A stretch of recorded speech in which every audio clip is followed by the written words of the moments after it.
Hi, this is Jody from Cody's General Store, and we are going to upcycle a garden chair today. I got this at a garage sale, and as you can see, we're tightening the screws and the slats for the chair because we want it sturdy. And now what I'm doing is putting on a coat. I always like to have a base coat on my furniture when I start to create a look, a finish, blending. So this is a light coat that we're putting on this, just a base coat. It isn't going to be this color. Make sure to get in between the slats and watch your drips too. So now what we're doing is blending. I've added two different colors, a blue and a green, and we're blending it together. And I'm using two different brushes for this process too.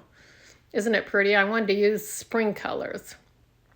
So now we have the blending part done. All in between our slats, we're going to have a bright spring garden chair.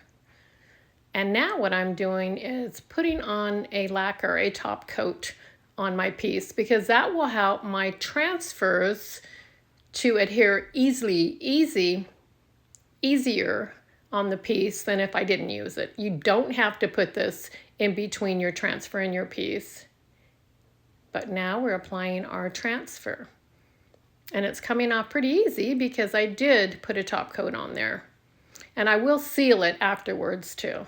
So as you can see, we just kind of pieced the transfer together. I'd like to kind of get a flow of the pattern, just using the instrument that they gave us. And as you can see, that is the transfer. It's the Redoubt 2 by Iron Orchid. Isn't that pretty?